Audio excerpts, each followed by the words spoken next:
Hello, and welcome to Lore Watch, roundtable freeform discussion about lore and your favorite media. I'm your host, Joe Perez, one of several lore-focused folks from Blizzard Watch, and I've got my marvelous co-host with me today, Matt Rossi. How are you doing today, Matt? Yeah, good. I'm good. Good. And then joining us today is another special guest. You may have noticed them or recognized them from every other podcast we do, apparently. Phil. How you doing, Phil? Yep, I think I finally now accomplished the hat trick of being on every podcast Blizzard Watch does. So good to be here. It now means that you have been on all the podcasts where Corey has not. Put you slightly in the lead. Has anyone ever seen me or Corey in the same room? Well, I've never seen you. Exactly. The reason that we have Phil here is we're going to be doing an off-topic lore watch this week.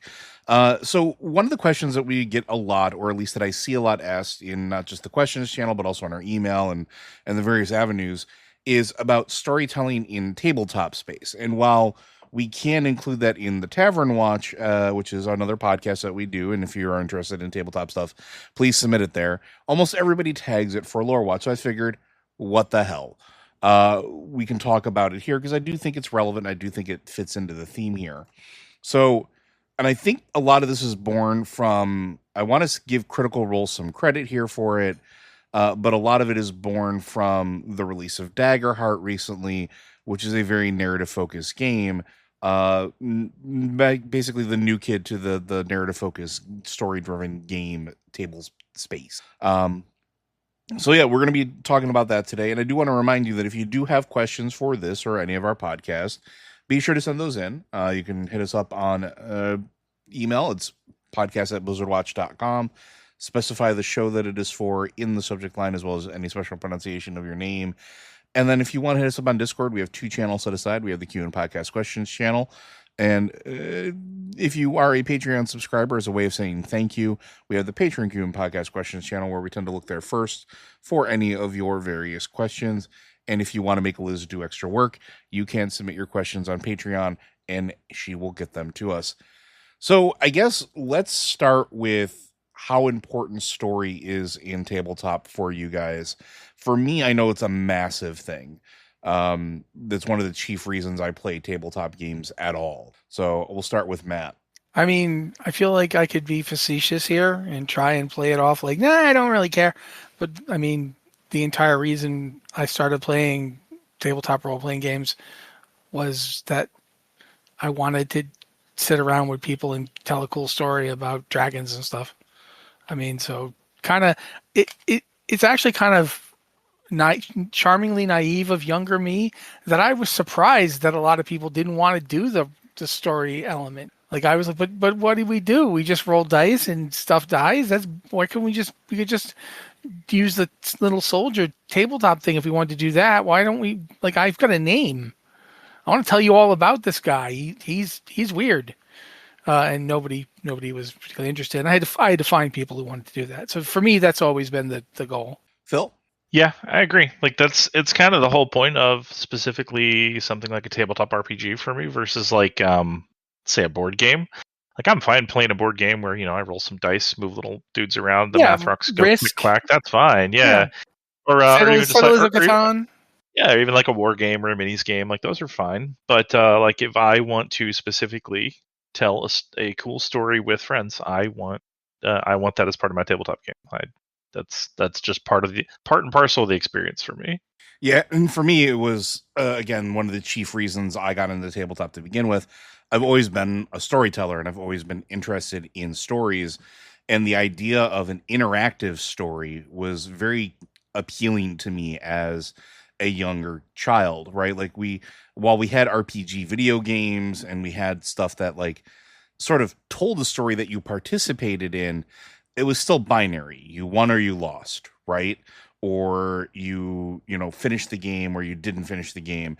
There wasn't a whole lot of branching paths in those games when I was growing up, right?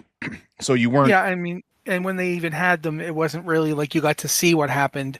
It was at the end of the game, Ron Perlman would come in and narrate very grimly about what happened, but you didn't see it.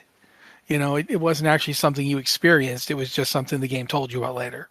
Yeah, and the idea or the concept of being able to actively affect the story and push it along, I think was very eye-opening for me as well. So, and I'll let Phil talk about his experiences with that or his thoughts on that. Yeah, so I played not a lot of I played some like computer RPGs growing up. A lot of what I played were like console games, JRPGs, that kind of thing. And it's like they told a story and it was cool. And sometimes choices even matter, but when you got down to it, like you by design cannot have the same infinite variety of choice that you can have in a tabletop game. So learning that existed was kind of eye-opening for me, although I guess maybe not at the early age I learned of it, where I learned D&D existed in like the third grade, well before I knew anyone who played it. So Yeah, there's that that was period fun. of time where you're just reading a bunch of books.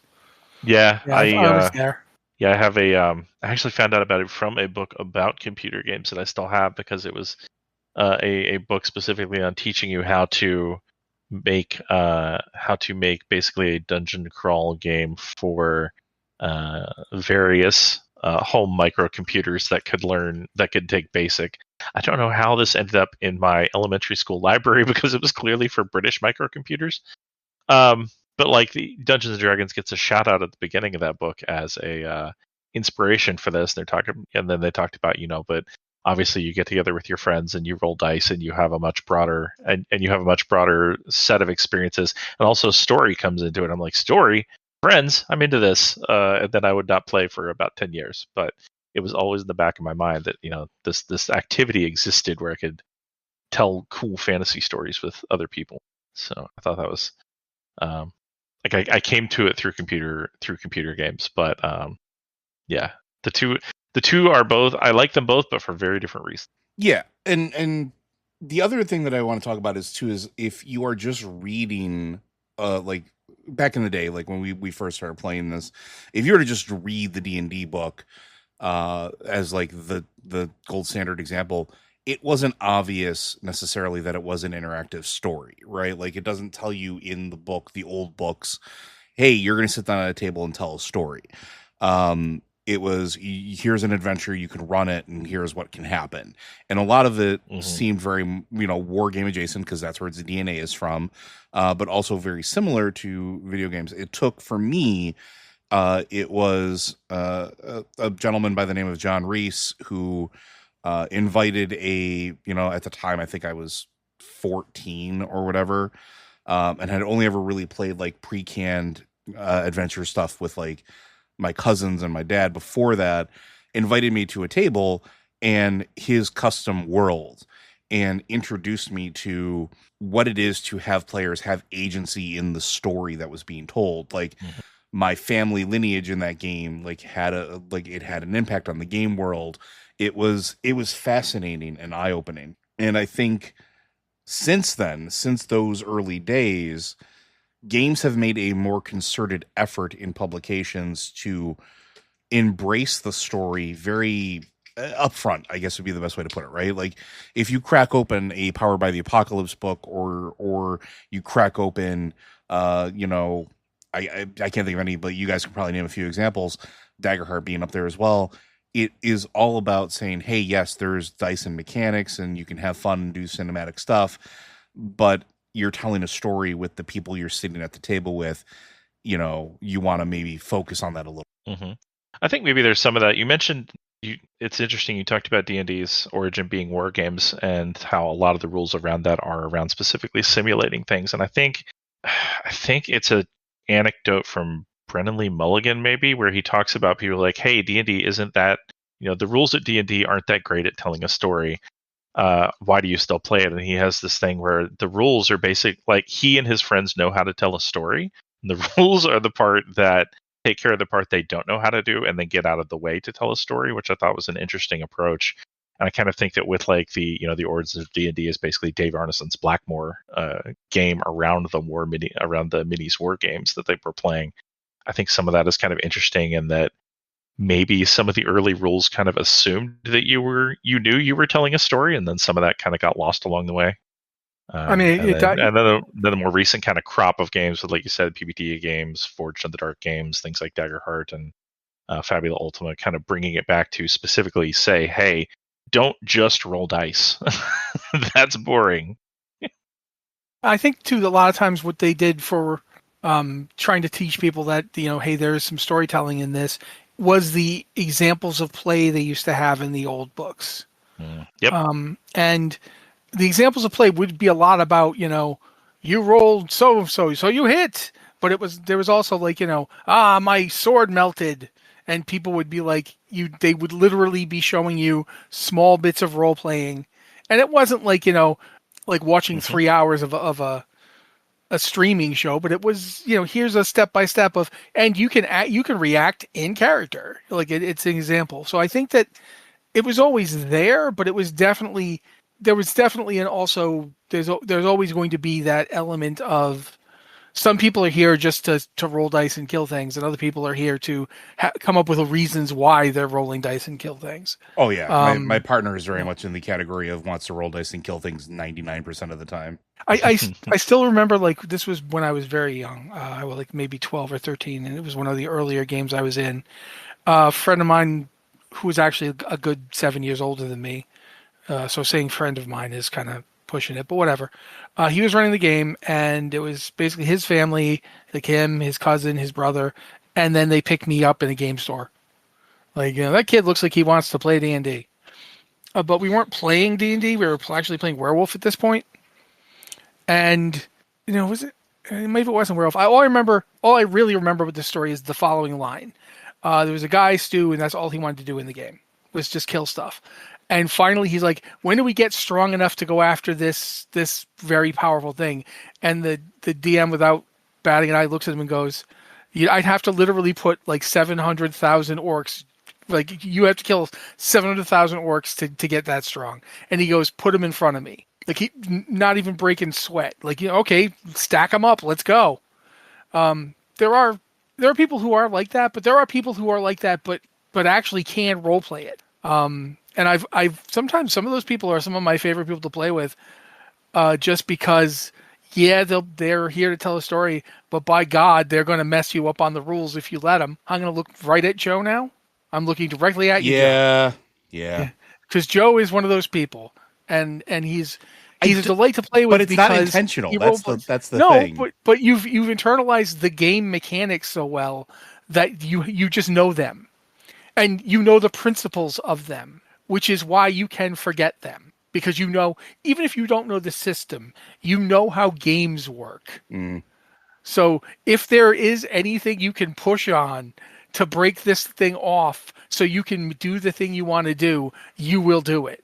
I'll never forget the counterspell Olympics we had going. That one game we're on the beach and counterspell. You just counterspelled the counterspell.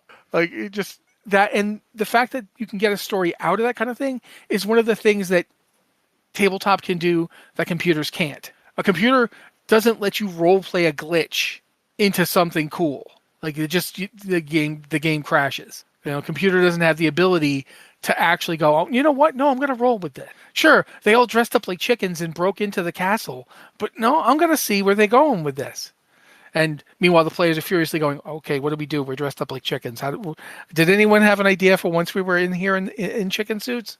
No? Okay, I'm going to start squawking to the high priest then. So I do think that that's one of the interesting things about tabletop role-playing as opposed to just playing pretend. Yeah, and I think that bleeds into, like, one of the questions we get asked the most, at least in the stuff that our wonderful listeners have sent in about this in particular, is, as a DM, and not to change gears here too much, but, when you have moments like that where your players start doing the unexpected, how do you handle that in terms of your story? And the reason I bring this up is that I know at least one or two examples that Matt can bring up that involve me being a little monster. But I'm also curious for Phil too, like, your opinions on it, because it is a very valid question. Like, a lot of people, when they're first experiencing a tabletop game, they'll run a module, right? They'll get a book, they'll be very excited. Back in our day, it was the old gold boxes or red boxes. There's not a whole lot of wiggle room in those, right? It tells you where you want to go. It tells you the encounters. It is a template, but if it's your first time really reading it, it's hard to understand maybe that it's a template and you have to have, like, the gray area around these pinpricks of light.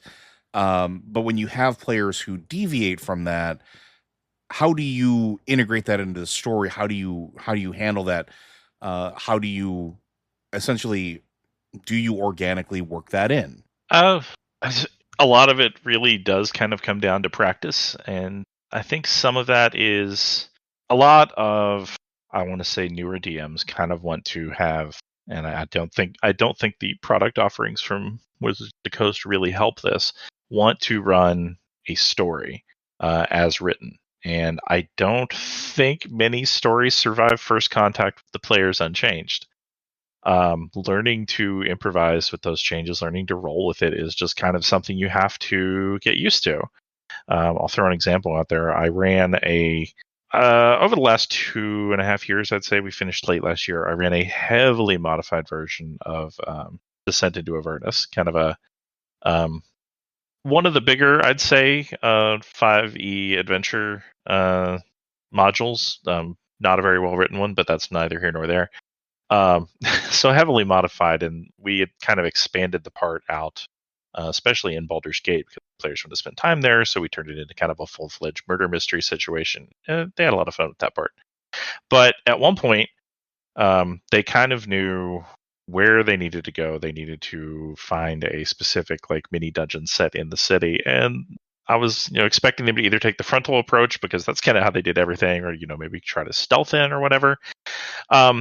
But earlier that day, they had encounters with various government officials, and one of them had been kind of a manager of basically sewer construction,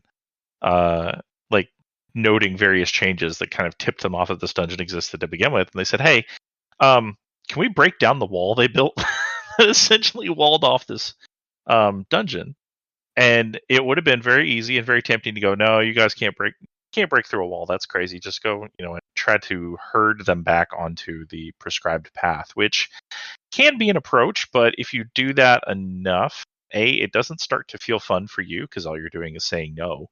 And B, it doesn't really feel good for the players. So learning to kind of think on your feet is a skill that actually has to be learned, I think, through just getting out there and trying, doing it. Playing with people like Joe, who Matt describes as a little monster, are perfect because people like Joe force you to think on your feet. They force you to adapt and change what you want to do. In this case, I said, "Hey, if you guys can get the tools, you can bust through the wall." And then I just kind of looked at the map and went, "Okay, where's a decent place to go put them partway through this dungeon for actually thinking of this, solution?" And so they kind of came into the dungeon backwards, and that was interesting, getting to experience some of the traps in reverse, like activating things before they had a chance to set them off, which was something they quickly figured out. But I think they had more fun that way. Just it didn't really derail it. It still got them into the situation they were supposed to be in. They felt like they'd done something creative, something they wouldn't have been able to do within. We keep bringing them up, something you wouldn't have been able to do with an old gold box D&D game on the Radiant pool or whatever. But yeah, I think Pools of Radiance, yeah. Pools of Radiance, that's it. Yeah, I really think the best answer to this is just get players who will keep you on toes and just practice saying yes and, or making them also contribute ways they think their weird plans might work is also important. And just not being tied to a strict storyline really helps a lot.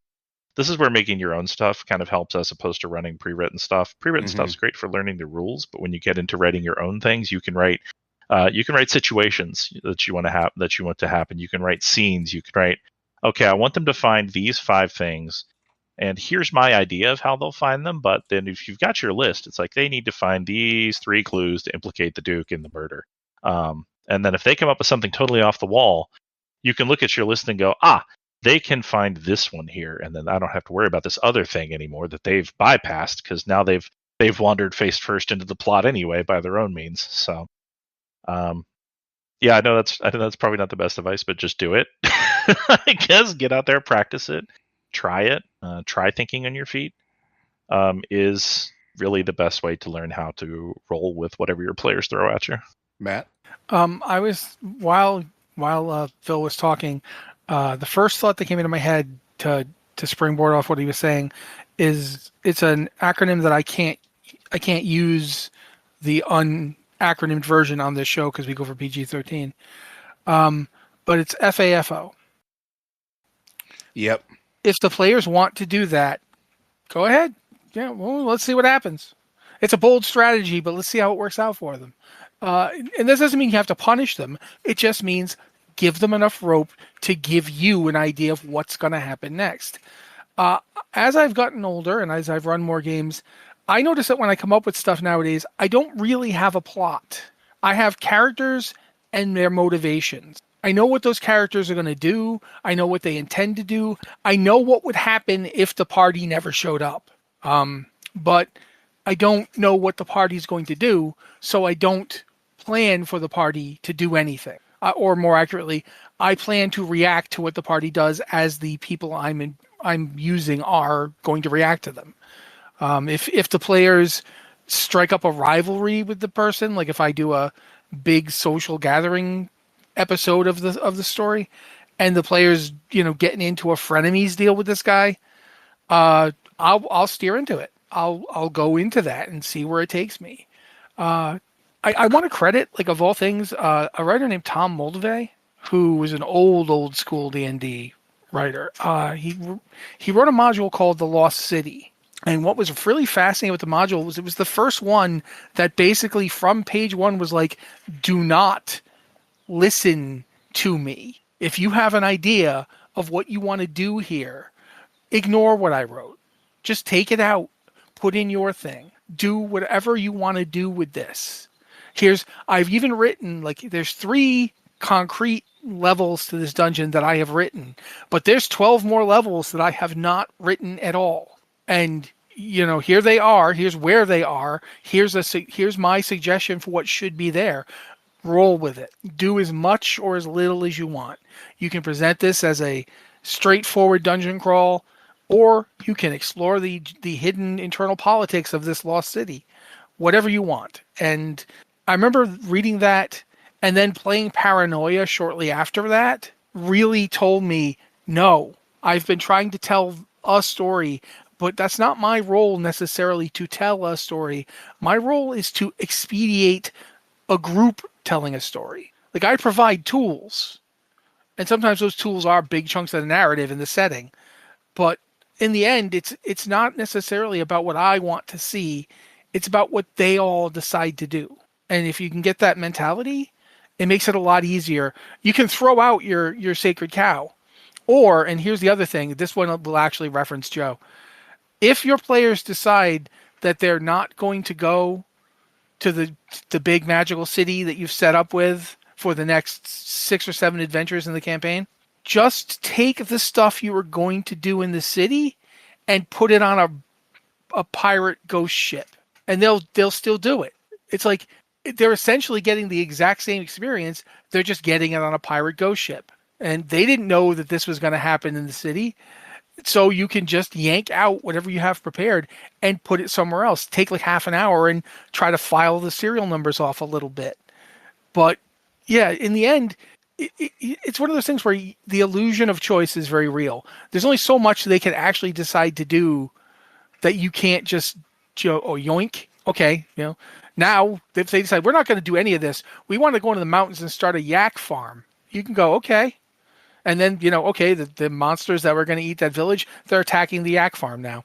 I feel like sometimes we overthink it. Like we get too caught up in, oh no, I must preserve my original vision. Just take your original vision and put it over here now. Now it's, you were going to be doing Spider-Man, but the artist decided he wanted to draw Conan. So now Spider-Man's fighting Conan villain. You can do that. And the fact that they actually did that in comics always amazes me, but never mind.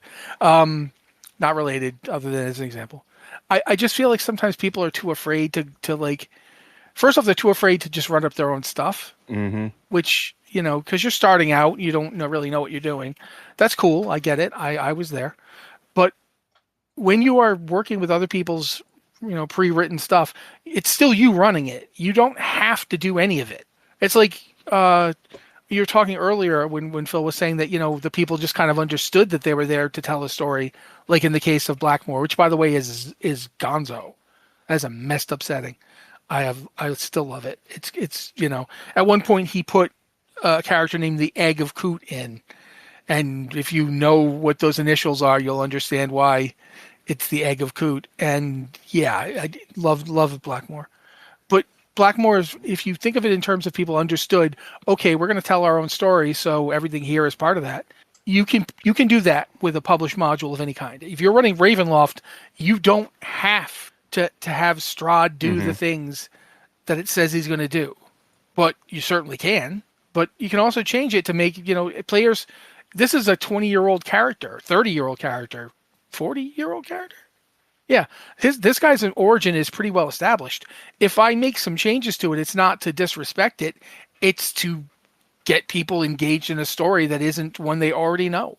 There's lots of flexibility to this, in my opinion, and you just have to let yourself find it. Yeah, and I think part of the struggle with that, especially for newer people coming into the game, is what they choose to pick up first and how it presents it. And again, like we've talked about modern publications compared to older publications. What do you guys feel has been a publication or something that has really laid that out, like really given the tools or at least pointed the direction of, hey, go tell your own story, right? Because I know some people can feel penned in by the world that they're in. I mean, this is a common problem with D&D, right? Like Forgotten Realms is so stocked, I guess would be the best way to put it. There's so many like iconic stories. When you have Ed Greenwood writing like tons of novels, R.A. Salvatore writing tons of novels, of named characters in this game setting, which kind of is just a natural evolution of players, again, telling their own story, so to speak. Newer players coming in can feel like they're obligated to sort of operate in those same confines. But at the same point, like you just pointed out, they may not feel totally comfortable creating their own world from scratch and just using the rules.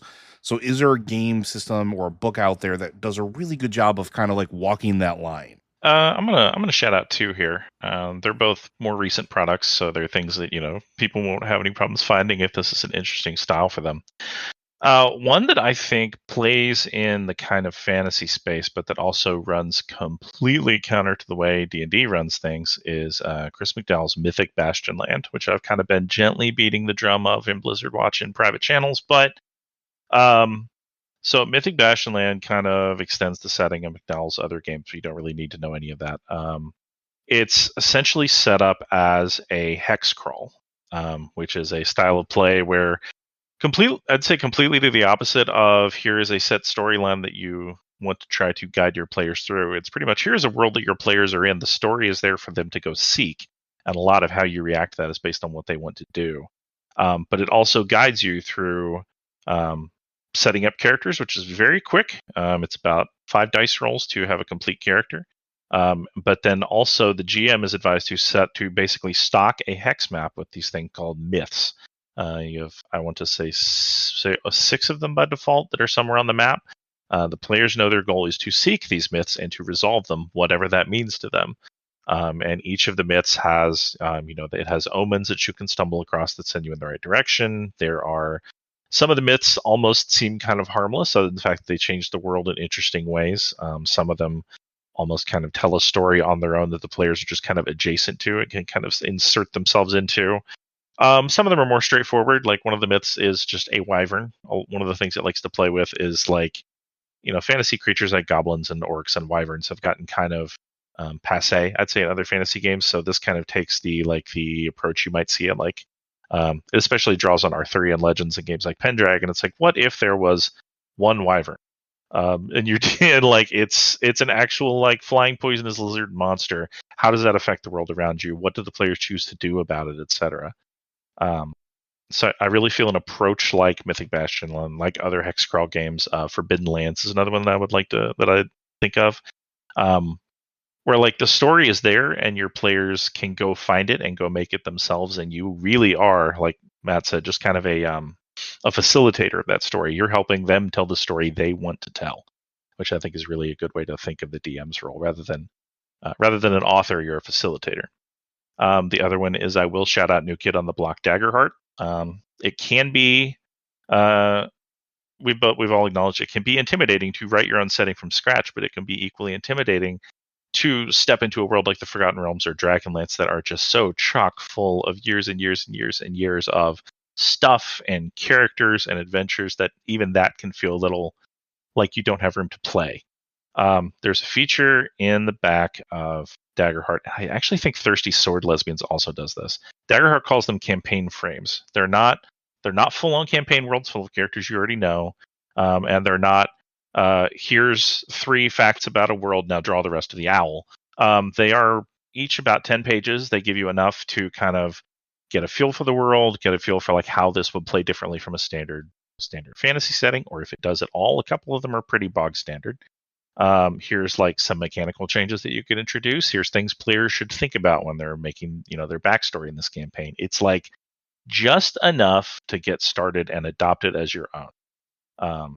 And that is, I think, one of the neater features of Daggerheart. And like I said, I'm fairly certain Thirsty Sword Lesbians does this too. They have a few more detailed settings in the back, and then they also have ones that are just like, here's a paragraph that we thought would be a cool idea for a setting. We didn't fill it out, but if you want to, springboard off this and go. So I would especially like to shout out those.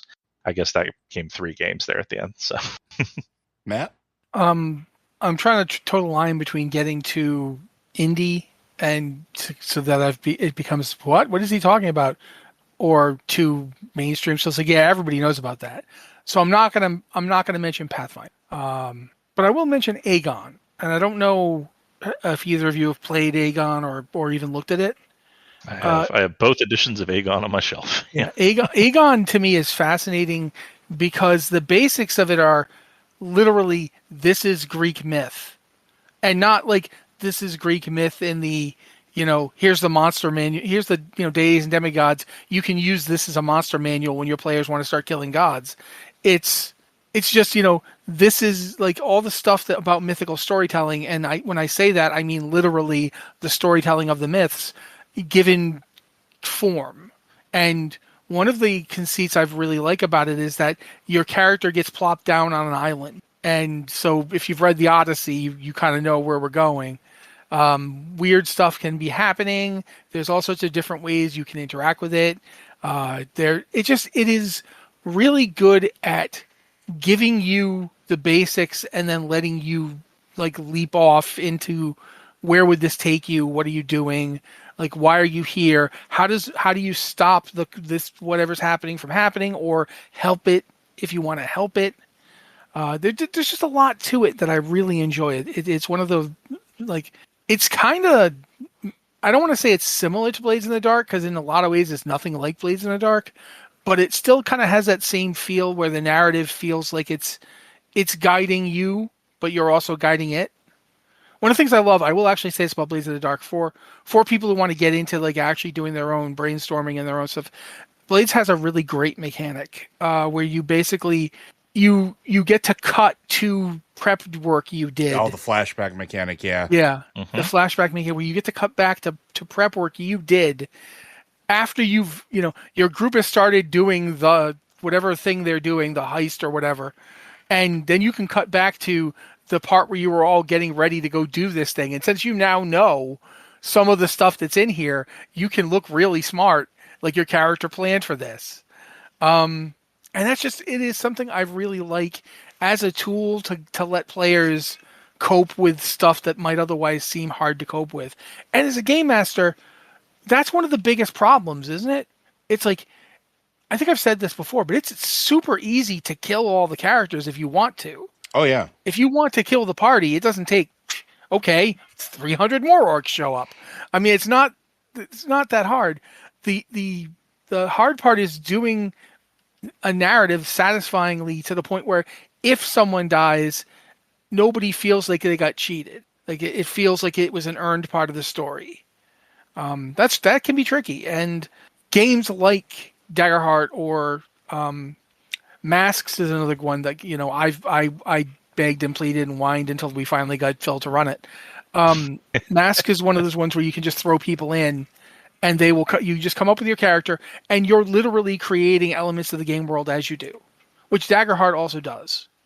Daggerheart very much, if you decide, well, my character is going to be a flying angel robot. Now suddenly, okay, your character is a flying angel robot. What does that mean? Does the god your character thinks they worship exist, or are you carrying a god around inside of you, like the last remnant of this now essentially gone deity? You're the only little conduit of its power left, the only dreb of it, and when we ran Daggerheart the first time, that was the thing that I was really keen to see. And there are other games that do it. Monster of the Week does it. Monster of the Week actually, one of my favorite Monster of the Week campaigns. I got to play a character who was basically, what if Buffy had Hellboy's fist? Like that was, what if Buffy was wandering around with a big, concrete F off hand, except this one was made of silver. And if you know Celtic myth, you know where we're going with the big silver hand that punches monsters. But that, because I came up with that, the guy running the game had to okay, what is that? He had to help, the two of us together had to come up with what that was. It helped build the world. If you bring players in and games that can help you do that, any game can if you're willing to, but there are some that are really good at doing it. I am going to say I hate doing it because it's everyone knows this game, but Pathfinder Second Edition does a really good job of letting you make as many changes as you want, like of really showing you don't need this campaign setting, you don't need these people, all you need is this. Mm-hmm. And their examples of play are really good, and I think in general it's a better approach. I haven't gotten to 13th.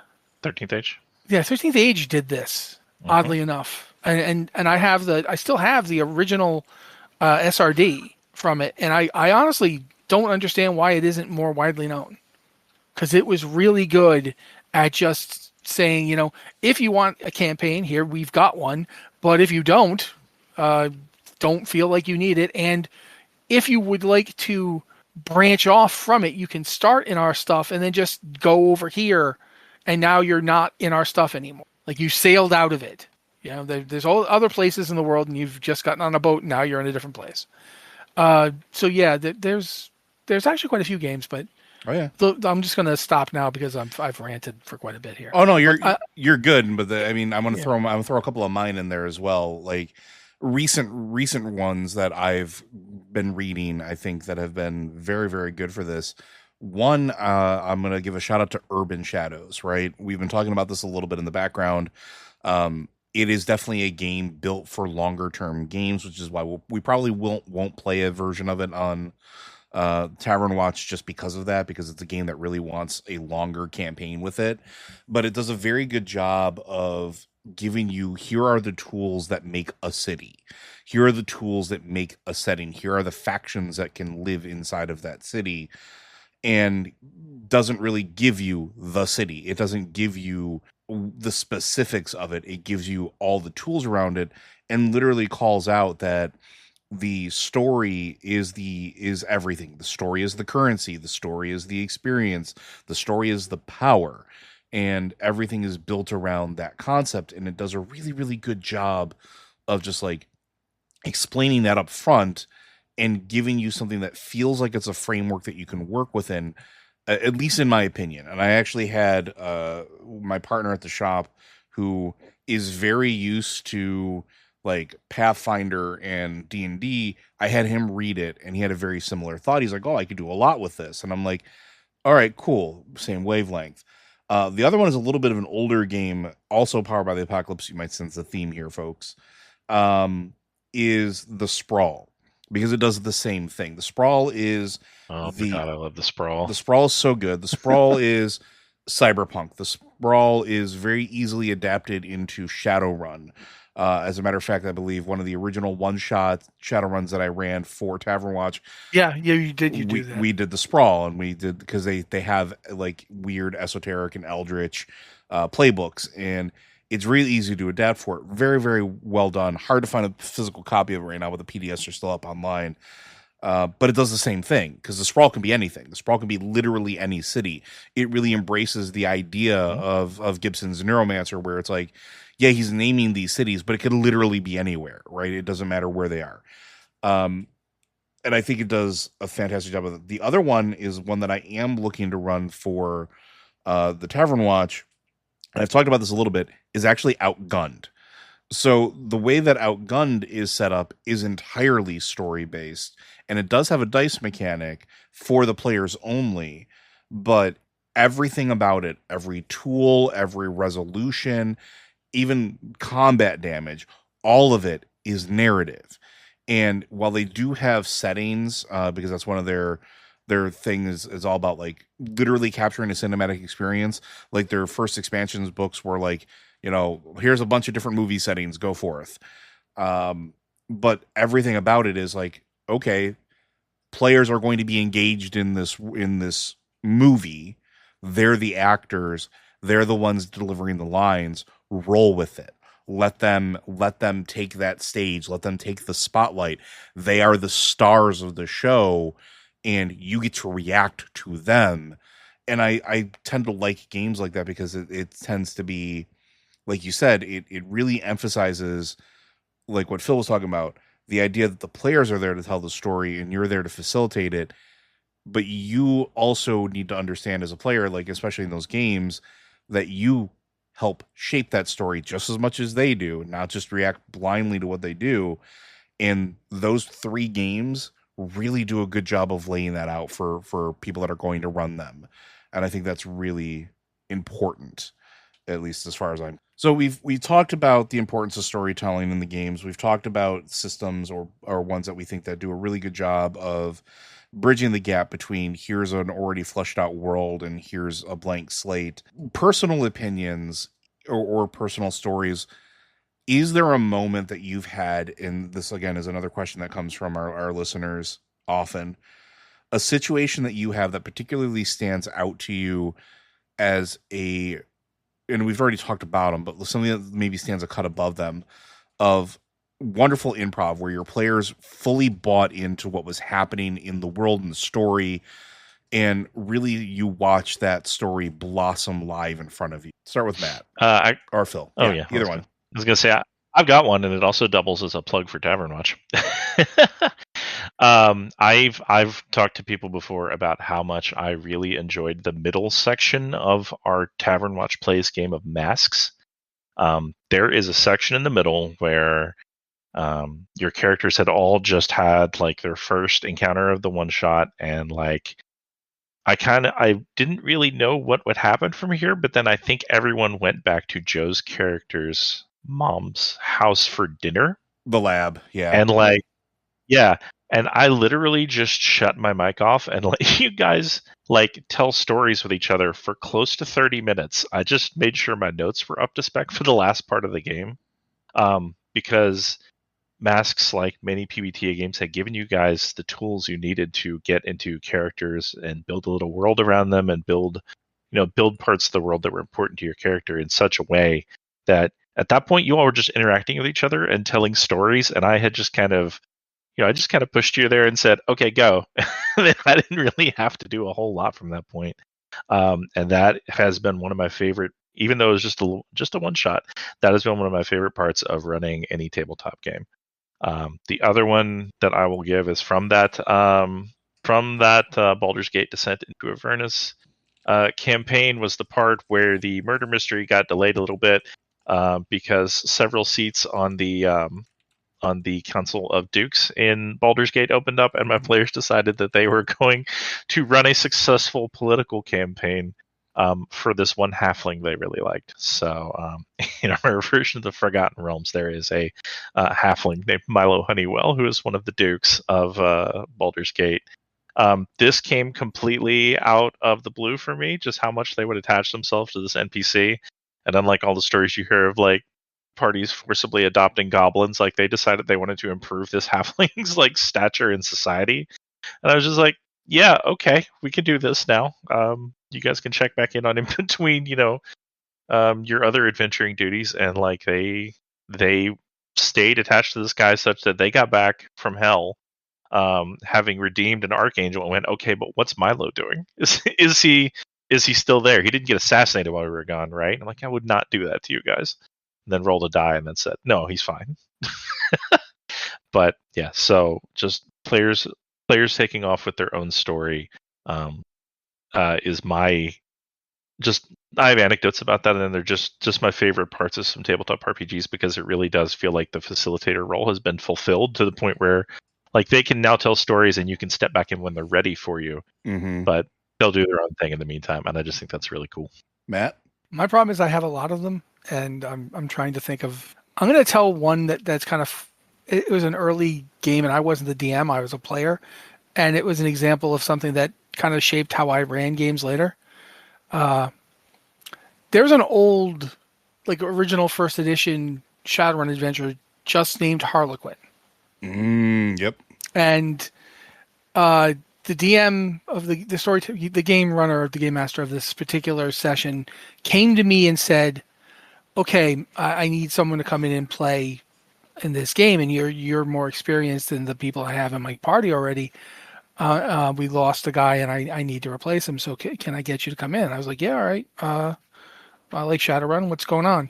He goes, I want you to let me completely make your character and just go along with stuff that I've come up with. And I'm like, okay, sure. He goes, there's going to be a point where you get to decide what this means, what's actually happening. And he didn't tell me any more than that. He just told me that. We start off, and for like I'd say that for the first 5 or 6 sessions, we weren't even doing the Harlequin adventure. We were just doing other stuff, basically getting to know you jobs. Stealing from mass technology, and that's you don't want to steal from mass technology and get caught because they will sick demon monster dogs on you and stuff. It's don't mess with mass technology, stuff like that. And we had a really cool party full of like really interesting characters. Like we had the guy who was basically an orc who did like drones and piloting vehicles and so forth. Whatever is that a rigger in Shadowrun? I don't remember what they call them. But we had that guy. We had the troll Decker who didn't know how to fight. So the giant 8.5 foot tall armored guy was completely useless in fights. And there was like me, and I was playing like Bob, the average human ex-military guy who just showed up and shot things, and didn't have any cyberware because I couldn't afford it, so I was kind of just there. And then the game master has like assassins drop into my house trying to kill me, lots of them, and they're all elves, and all these elves are trying to kill me. And so he goes, he gives me this the room to come up with it, and I'm like, afterwards they were like, why'd they attack you? And the troll, one of the things the troll did was medicine for us too. We also had like a mage, but I can't remember what their deal was. Anyway, he's checking me out, and he's like, he's like, what do I see? Do I see anything interesting? And he just looks at me, and I go, yeah, one of my ears comes off, and there's like a pointy ear under it. And you find out that my character is an elf. Because I'm like, yeah, why not? The elves came to kill me because I'm an elf and I don't remember it.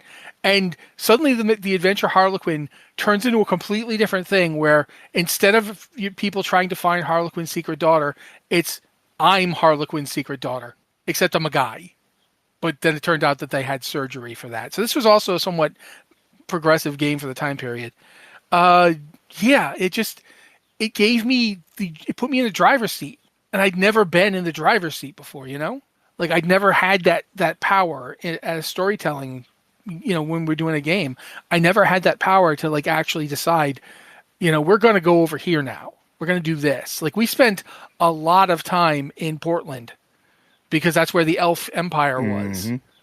So instead of like the thing where you go there briefly, we had like 3 sessions where, it basically turned out that why I had amnesia. And it was me, like I would riff, and then the game master would riff, and then other players started riffing. Like the troll went and looked up information on the paladins of tier 10 gear or whatever it's called, and he was like, I think you were one of them. I had no intention of that being the case, but I ran with it.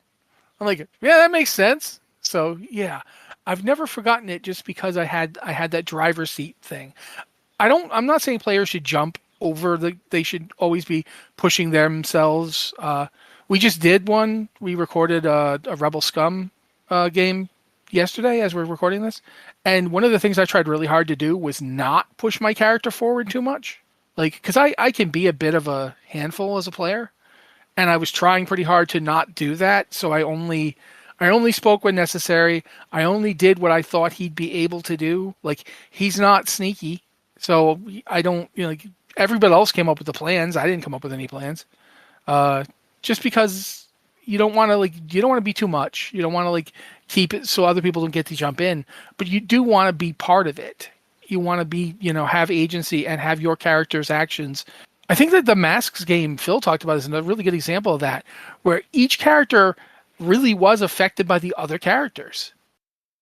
They actually had goals and relationships, and like it was like a group of friends. They actually did like each other, and each of them differently. Like, this person's like this person's like that. So yeah, it feels to me like that's a good way to approach it. Is they call it collaborative storytelling, and we don't ever really think about what that means. It's like you're in a band. It's like the Beatles wasn't all, John Lennon, and it wasn't all Paul McCartney, and it wasn't even all, George Harrison. It was definitely all Ringo all the time. Absolutely. And Ringo is God. But I'm sorry, but I do like Ringo.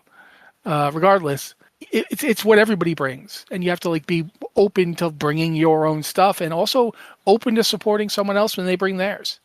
So that's the story I'm going to tell, even though it's not when I was running. No, I think that's good. I mean, mine, I'll throw out a little bit of a quick one. My D&D world has been in existence for 30 years. Very first one I ever started running, maybe 20, like that. Very first one I ever started running, my very own campaign setting, my very own universe, all that stuff. Every player group I've ever run has had a impact on the game. They're basically their legacy, whatever they choose to do. I have been trying to push that forward, and every single group I bring into this, there's these like epiphany moments where they realize that that's exactly what I'll let happen. Because a lot of times, the Forgotten Realms is the Forgotten Realms, right? It's largely unchanged by what you do inside of it. Like, you may save the big bad, big but things are imposed on you more than you create them. yeah. And instead, in mine, it's yes, big things happen, but what you choose to do and how you react to it shape the world. Like, a couple standout moments. One of my players was a druid that by the end of the campaign, she absolutely hated humans. Like, she could not stand humanoids anymore. She just seemed all this wanton destruction. She just couldn't deal with it anymore. So she decided to go as far north as she could, to a place where essentially there was just wildlife and maybe a few frost giants. And she started a grove, and that grove got bigger and bigger. And then she started to miss the company of intelligent beings beyond just animals. So she started awakening all these creatures around her. And this was generations ago. And now there is literally a city in the north that is just full of essentially awakened animals that have been there for generations. And once they're awakened by the old spell, their offspring are awakened as well. Like, they're not just like two bears having cubs. They're not just cubs, they're kids. They have like human intelligence. And seeing, well, like one of my player groups stumble upon that in their journey, and like seeing that epiphany moment, like, we've never seen this, and then getting them to hear the story of it in game of, Evelyn, the druid who, founded the grove, see her statue in the middle of it, see the like that entire like city and populations and entire playable races or heritages that are born from this player's actions, blew their mind. And that was the first time I had seen that group, which is the one right before I ran Otherworld for Tavern Watch. That was their epiphany moment. And they realized everything they do has consequences, but they get to tell the story that they want to tell. And it opened up so many wonderful avenues for them, which is how, like, when I ran for Otherworld, like, there was the the Raven Mother had a temple on the prime material plane. There was a reason why Highgate actually was completely rebuilt when it had been devastated the time prior.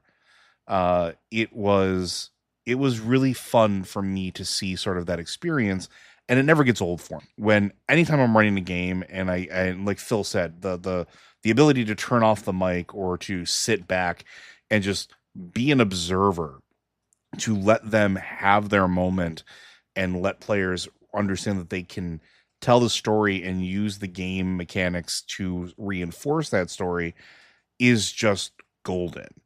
And so the root of the question is, how do you deal with when players, sort of just kind of do whatever? That's the goal, right? It's not a deal with, that's the goal. The goal is to get them to be so invested in what's going on, to want to tell their story, that they just walk back from, like, you can walk back from the table if you really needed to, and it would still go on without you.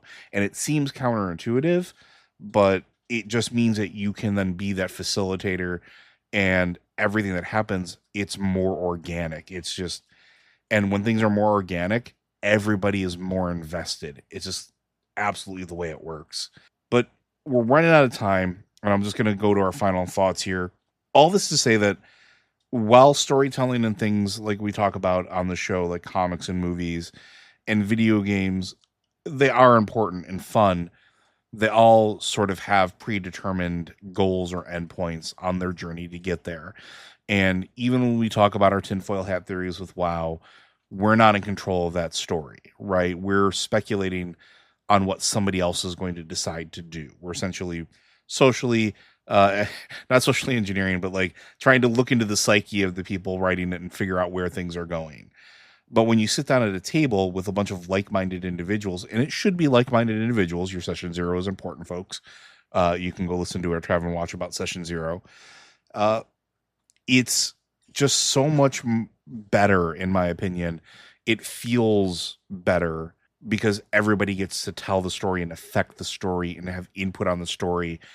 And it can change and morph and become something that you never intended it to do, because it has that element of the human touch to it that the other media can't have, because you're generally just an observer, even if you are participating in it. Like Baldur's Gate, absolutely fantastic video game, has a set number of predetermined outcomes for everything, and you can't change that, right? What are your guys' final thoughts on it? Phil, talk. Oh, I was gonna let you go first this time, No. because I didn't have my You're the thoughts guest, together yet. man. I Also don't have my thoughts together. I'm sorry. Yeah, no, Baldur's Gate is an interesting mention just because there are so many ways that the story can go, and so many little elements, so many little things that can happen that are weird, and it kind of generates its own story, which I think is something there that maybe comes closest to tabletop RPGs for me, is generating stories that aren't necessarily even the main story, but just like things that people take away from the game, which is just one of the prime reasons I love tabletop RPGs is the stories it generates that maybe weren't the story you wanted to tell, but the story that people come away with, the story that sticks with them, and that's just one of the reasons that I love this hobby so much, and I really want to help more people get into it and more people tell more cool stories with their friends. Play games to let you tell cool stories with your friends. There's my final takeaway for you. All right, Matt, your turn.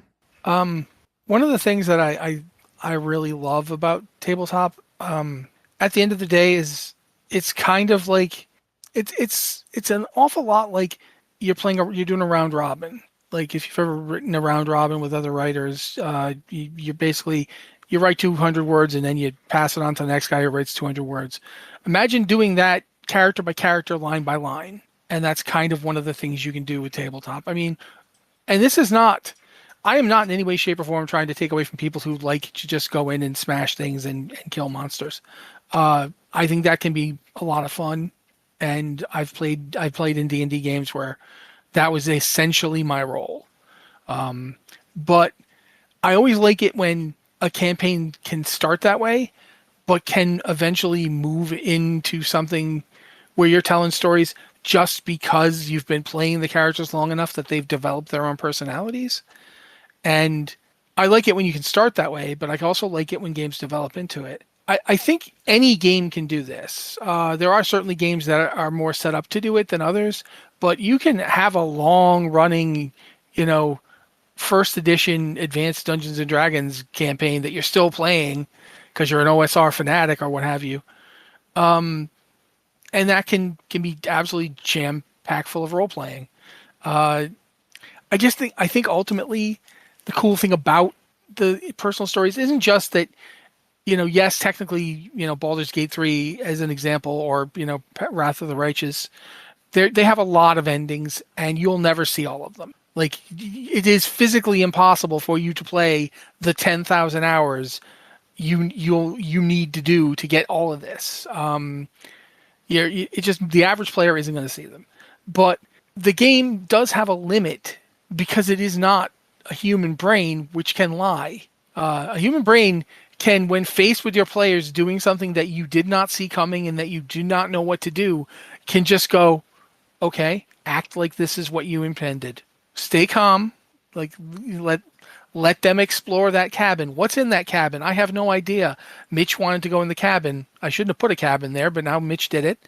Yeah, there's 3 talking bears in the cavern.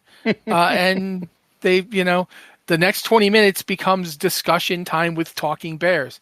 And that gave me time to come up with something else. The back and forth of that is something that is unique.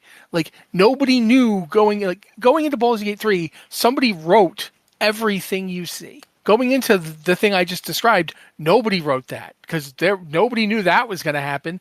I foolishly put a thing down in the world, forgetting the old maxima that once you put it down, the players can use it. Once you've established that it's there, like Phil talked a bit about the weird habit that players have adopting, like a kobold or a goblin or what have you. You guys know the thing. It's you mentioned that there's one orc over in the corner who's missing a leg. Next thing you know, the party has adopted, Gorthong. They've got him a nice wooden leg they built for him. They're getting him to an orc moot so he can meet up with other orcs. They've totally adopted this guy. I used to hate that. And then I saw my wife and my friend Kern and Kern's stepson. I ran a game for them, and they decided they were going to adopt one of the kobolds. And next thing I know, I'm letting them run the kobold, and the kobold is critting his mind off. Every time that kobold does anything, it's a critical hit. I'm just watching. They can't roll like this for their own characters to save themselves. But when Skippy the kobold comes up, boom, death and destruction. He becomes like an unholy killing machine. I'm like, apparently the power of friendship really did unlock his hidden potential. And that's become a story we still tell. Like, we still talk about Skippy. He wasn't actually named Skippy, but I didn't have a name for him. He was just random kobold number 4. He was there to get killed on their way to solve the mystery. And they instead brought him along and made him a party member. And by the end of that, it was more like a 3-shot. We did 3 games. By the end of those 3 games, that Kern's stepson literally abandoned his character to play Skippy. And okay, sure. Yeah, there you go. Go run, be free, level 1 kobold that I was going to let them smear on the ground to demonstrate their character strengths. Now he's a trusted party member. Okay, that's fine. I think that I think what we're all kind of saying is, don't be afraid to let your players do stuff, and don't be afraid to do stuff in reaction to that stuff. Because that is one of the strengths of being there, is that you can do that. Whereas even a game like Baldur's Gate 3, which is an amazing game, doesn't have that level of flexibility just because it has to have everything written and stored inside it. And we don't. We can just go, okay, yeah, go with it. Let's see what happens.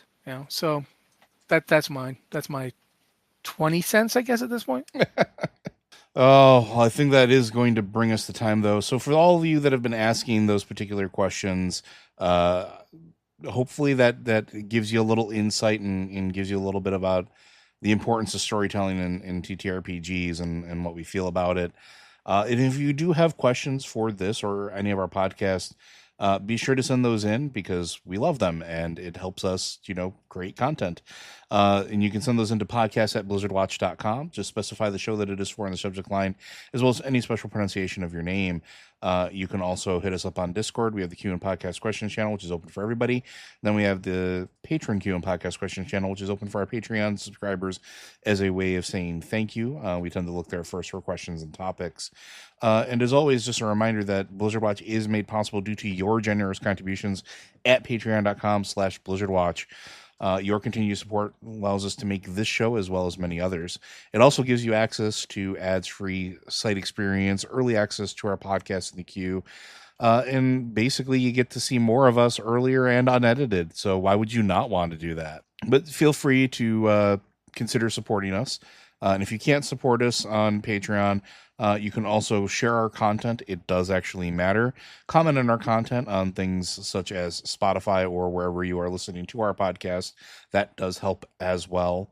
And yeah, we'll see you next week, folks.